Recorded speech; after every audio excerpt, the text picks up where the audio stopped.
Thank you very much for joining us here on the program. It does appear that as far as the United States and Iran is concerned, they've drawn a line in the sand. They may have settled their bill based on what President Trump has been saying, based on what Ayatollah Khamenei has been saying. But the question is, what is Israel going to do next? Because this could still remain, this tit-for-tat attacks that we've been seeing between Israel and Iran over the course of the last week and a half.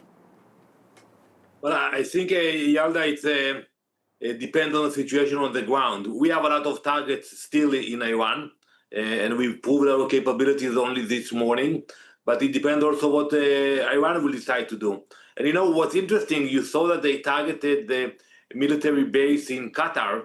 They proved that they can actually send accurate missiles. But when it comes to Israel, you know, the missile lands in hospitals, in neighborhoods, in communities. So it shows that, you know, when they say that they make mistakes, it's a lie. They have the ability to send accurate missiles, unfortunately. So, you know, we will follow the situation.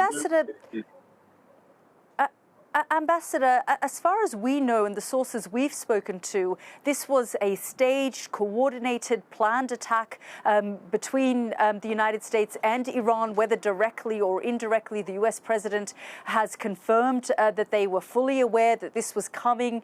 So in many ways, you know, you say that these were very direct attacks on this base, but also this is very much a staged attack. Well, I don't know that, Yalda, but, you know, it was an attack from Iran on an Arab state, on a military base. But, you know, I'm talking about the technical aspect of the attack, that, you know, they have the ability to target very accurate targets. But when it comes to targeting Israel, like we see almost every day, they choose to target civilian targets and communities. So, you know, Iran should decide where they're heading. They are aware of our capabilities. And we have demonstrated our ability to target almost everywhere in Iran, including remote sites. So it's basically now up to them to decide what they want to do. We have more targets, but, you know, I think we can all agree that the majority of the threat of a nuclear Iran is behind us, thanks to the work of the IDF and the US.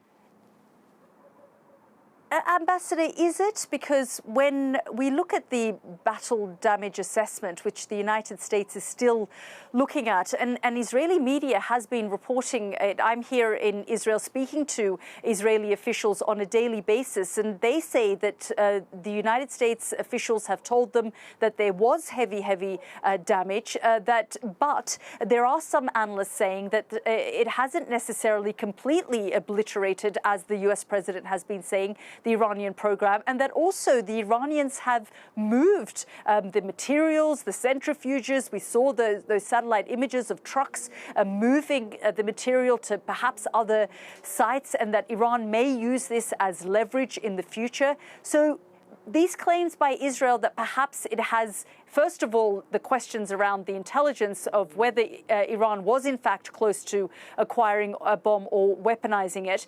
But it's certainly tonight, when you look at the situation, the fact that Iran is now saying that they may even no longer, coordinate with the IAEA, has it not created more danger in this region because of Israel's actions by attacking Iran a week and a half ago? Absolutely not. Exactly the contrary. When you look at where Iran is today compared to where they were 2 weeks ago, when we received the intelligence about their intention, you know, to put together the enriched uranium, the triggering mechanism, the ballistic missiles, you know, today it will take them decades to build similar capability if they choose to do so. I hope they will not do that, because we will follow very carefully what's happening in Iran, and not only us. The entire world will watch very carefully what's happening in Iran. And I think thanks to what we did, and thanks to the US, and we have to be grateful for the leadership of President Trump, because those efforts pushed Iran back. And I hope that the people of Iran will be able to focus on their own issues, you know, build their economy, prosper, have better life, rather than spending hundreds of billions of dollars. You know, Yalda, I don't know if you ever looked at the numbers, but, you know, Iran spent trillions of dollars on this nuclear project, And I think today they should recalculate where they're heading. Ambassador, you were talking there earlier about how Iran deliberately targets civilians. Many Iranians are angry about the high civilian death toll in Iran as a result of Israel's strikes. We understand over 700 Iranian civilians have been killed in these strikes over the course of the last week or so.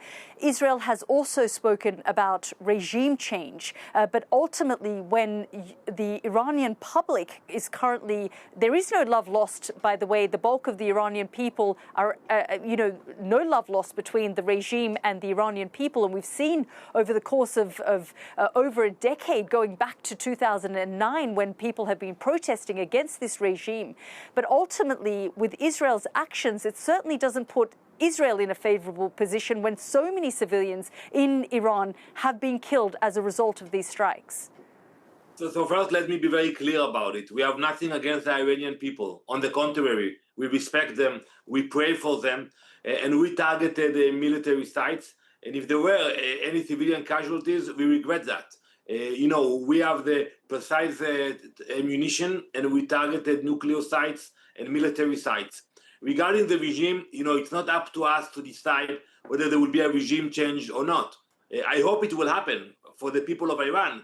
They are the one who suffered for 46 years, and they are the one who paid the price since the revolution. So I hope that for their future, there will be a better regime that will invest in the people of Iran and not on the proxies that will send money to schools and hospitals and not to the Houthis, to the Hezbollah, to Hamas. It's about time that the Iranian people will receive what they deserve, which is a better leadership. That's what you say, Ambassador, but throughout the course of the last week or so, Prime Minister Benjamin Netanyahu has talked about regime change. There's been talk about assassinating the Supreme Leader. The Defense Minister of Israel has said that the Supreme Leader can no longer remain. We've heard very similar sentiment from other ministers here in Israel. So you are taking a more balanced approach here. But across the board, we've seen Israeli leaders talk time and time again about regime change in Iran. So I will make it very clear. I think many Israelis and many people in the US and across the world would like to see a regime change and believe that's the right thing for Iran. The question if that is part of the goals of the operation, no, it's not part of the goals. Our goals were very clear. We wanted to reduce the threat, to make sure that we push back the nuclear program and the threat of the ballistic missiles. Those were the goals, and we achieved most of them. Regarding the regime change, we will be very happy. It's a wishful thought for, I think, every Western leader that you will ask will tell you that they would love to see a different regime. But the people of Iran will decide about it. It's up to them to choose which leadership they will have.